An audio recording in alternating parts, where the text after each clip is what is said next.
Night falls. Darkness descends upon the cabin, heavy and absolute. Martha lights each candle, her hand trembling. One by one, a circle of flickering light against the encroaching shadows. Her heart thumps a frantic rhythm against her ribs. She sprinkles salt by each window, each doorway. A barrier, a fragile hope. Her voice, a low whisper, chants words learned long ago. A plea for protection, a ward against the darkness. Her husband John used to scoff, called it silly superstition. John was gone now. A chill wind rattles the shutters, a mournful cry. Martha shudders, pictures John's face, pale and lifeless at the foot of their porch steps. A tragic accident, the sheriff had said, but Martha felt it. A lurking presence, a coldness that clung to the air, whispering of something wicked. She finishes the ritual, a sob escaping her lips. Fear, sharp and cold, grips her heart. She is alone, and something is coming. Days blur into a sleepless haze. Martha clings to the routine, the ritual, her only solace. The townsfolk offer condolences, but their eyes are wary. They whisper about the mountain, about things that go bump in the night, things that snatch the unwary. Old Maggie, her eyes clouded with forgotten memories, had taken her hand, her grip surprisingly strong. "Beware the midnight hour," she croaked, her voice raspy. "When shadows dance and the mountain claims its due."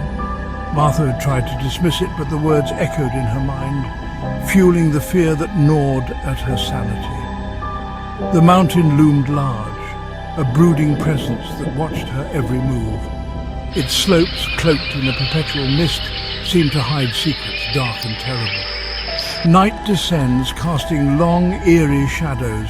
Martha prepares for the ritual, her movements mechanical, her eyes darting to every flicker of movement in the encroaching darkness. The wind whispers through the trees, a language she can't understand but feels in her bones. Fear, a constant companion, whispers its warnings.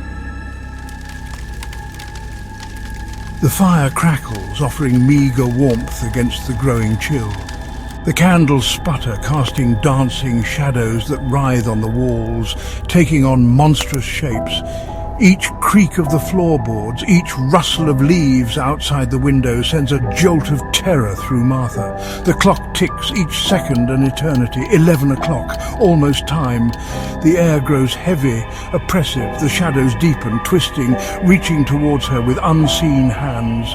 A low growl seems to emanate from the very walls of the cabin, sending shivers down her spine. She clutches the crucifix, her only comfort. It had belonged to her grandmother, a woman who understood the ways of the mountain, who had warned her about the darkness that lurked within its heart. Martha closes her eyes, reciting a silent prayer, but the words taste like ash in her mouth. Something is here. She can feel it. Section 4. Midnight's Embrace. The grandfather clock chimes, marking midnight, 12 times, each chime like a blow to Martha's chest. The candles flicker, almost going out, threatening to leave the cabin in darkness. A cold wind blows in, bringing the smell of damp earth and decay. The shadows move, taking on strange shapes.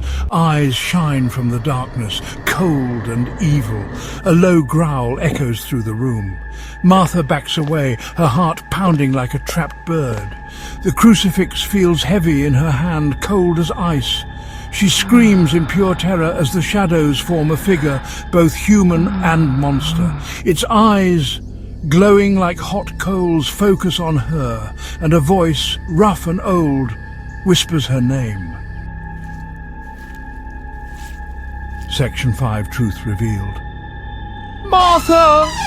the voice rasps, each syllable dripping with malice. "We've been waiting."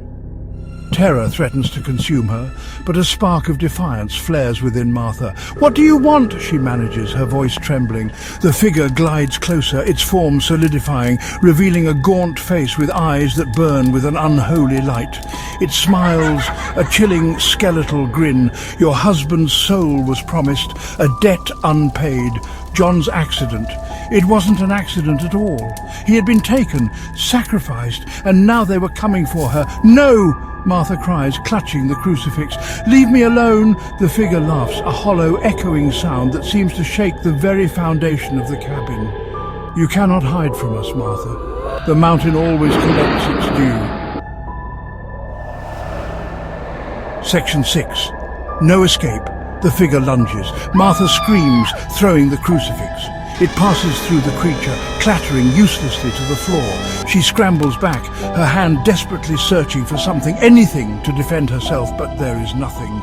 The creature pins her down, its weight crushing the air from her lungs. Its eyes, burning with cruel amusement, bore into hers. The stench of decay fills her nostrils, choking her. "Join your husband," it hisses, its breath hot and fetid on her face.